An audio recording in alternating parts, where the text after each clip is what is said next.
Shalom Aleichem Rabotai, Shavua Tov. Mishnah Yomi continues in the first parak of Shabbat, Mishnah Chet. Beit Shammai Omrim. Beit Shammai holds, Ein notnin orut le'ovdan. You can't give leather hides to the tannery to process them, v'lo kelim, and not clothing, lekovis ovid kochavim, to a non-Jewish laundry or dry cleaner, ele kadesha yasu me'od yom, only if he has time to actually complete the work, erev Shabbos, before Shkia. Uvekulan, and in all of these, Beit Hillel matirdi mishemesh. Beit Hillel allows you to give him the work while the sun is still out. And this also refers to the past three Mishnayot Rabotai, where there's a machloket, Beit Shammai, Beit Hillel, about letting your kelim do work on Shabbos.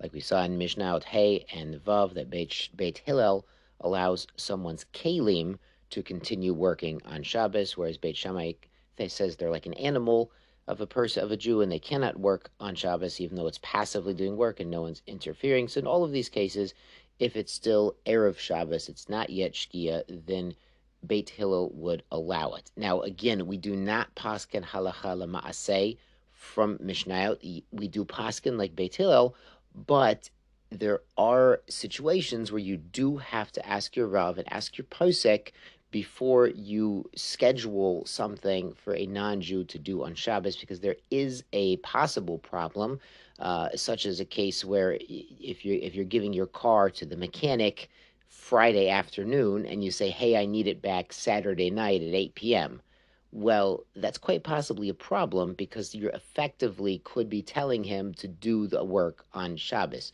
As you compare that to a dry cleaner, where if you bring it Friday afternoon, and you say, well, I don't need it until Monday, well, then he's got a choice. He could do it Saturday, he could do it Sunday, he could do it Monday. So that wouldn't be problematic. But again, it's a shaila in certain circumstances. Mishnah Tet, Amar Rabban Shimon ben Gamliel, Nohagin hayu beit Abba. There was a minhag among my father's household, meaning this was not the normative halacha, but it was a stringency they took on themselves. Shayu notnim klei lovan lekovis oved kochavim shlosha yomim kodem leShabbat. They used to give their white shirts. Obviously, they were always wearing white shirts and black pants back then, and black hats, kapota, everything, the whole 9 yards. The white shirts they would give to the laundryman, the non-Jewish laundryman, 3 days before Shabbos, because white shirts can take a long time to get the dry cleaning right and get all the stains out. Again, this is a stringency, not a lamaisa. The Mishnah continues, Shovin elu ve'elu, and both sides, both Beis Shammai and Beis Hillel, are equal. Shetoanin korot Beit Habad ve'igule hagat, that just before Shabbos you can lay down the beams on the olive press and the round sacks of the wine press. So in both of these cases, the actual crushing has already been done, so there's no malacha here, and they're putting something heavy, this heavy beam or these heavy sacks with weights, to get out the remaining olive oil or the remaining grape juice. So even if they put these weights on Shabbat itself, it would not be an Isser Deraisa. So even Beit Shammai was not gozer erev Shabbos to put these on. The Korot Beit Habad is actually famous from the Daf Yomi on Daf 24, which we just had on Friday. And they said, if someone takes a neder, im konam, I'm bowed, im lo ra'iti nachash kekorot beit habad, if I didn't see a giant snake as big as the beam of an olive press.